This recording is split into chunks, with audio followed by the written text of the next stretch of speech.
आपण आपल्या आयुष्याला एक दुसरा चान्स द्यावा, असं तुला कधीच नाही वाटलं? म्हणजे म्हणजे इन जनरल लग्नाच्या डेटिंग नो बाबा, I am dating. You are dating, You don't know? No you are dating होम पागल. Yeah, I'm in a relationship. With चल अरे चल असं होणार तुला सांगितलं नाही मी? नाही. Oh shit. आता सांग आता सांग. I am dating. I'm in a relationship. You are in a relationship. Yeah. Then when are you getting married? I'm already married. चल married with whom? Myself. Exactly चल. नाही पण सांग ना रुपाली, तू असं कधी तुला प्रोमोची लाईन दिली रुपाली बस. हेच टाकणार बघा मी आता.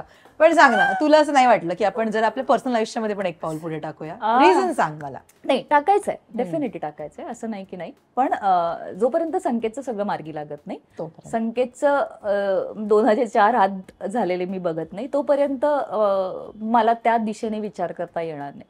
सो ज्या दिवशी त्या सगळ्या गोष्टी सॉर्ट होतील त्याच्या, तो दिसेल मला की बाबा ओके, आता माझ्या व्यतिरिक्त एक कोणतरी व्यक्ती आलेली आहे जी त्याला छान पद्धतीने, जसं मी आजपर्यंत आई बाबा संकेतला घेऊन चालतीये, सांभाळणं खूप मोठी गोष्ट आहे, पण ज्या पद्धतीने मी बरोबर आहे ठेवलंय त्या सगळ्या गोष्टी, तसं ती एक छान आपलं घर समजून, आपले आई बाबा समजून, आपला भाऊ नाही आपला नवरा,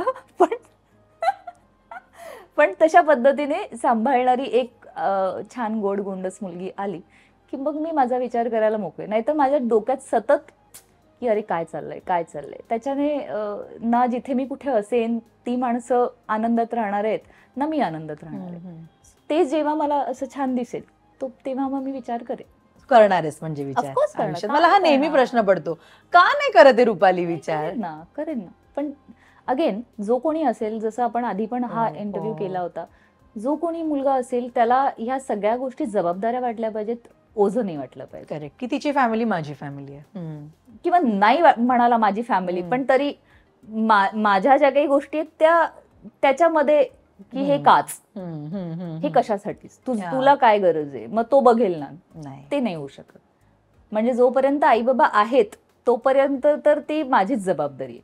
उद्या संकेतचं लग्न झालं, संकेत म्हणाला की मग दीदी आम्ही दोघं वेगळं राहतो किंवा काय, आम्ही तिथनं सगळं करू, आम्हाला काहीच प्रॉब्लेम नाही ना. मला प्रॉब्लेम आहे, माझ्या आई वडिलांना प्रॉब्लेम आहे, त्याने सुखात राहणं इम्पॉर्टंट आहे. मग त्याने आमच्या बरोबर राहू देत किंवा मग त्याने वेगळं राहू देत, पण त्याने सुखात राहणं इम्पॉर्टंट आहे. सो जोपर्यंत मला ती घडी जरा व्यवस्थित बसलेली दिसत नाही तोपर्यंत जरा वेळ आहे. लग्नाचं वय झालं नाही अजून तर वय झालं नाही, अजून वेळ आहे लग्नाचं वय यायला.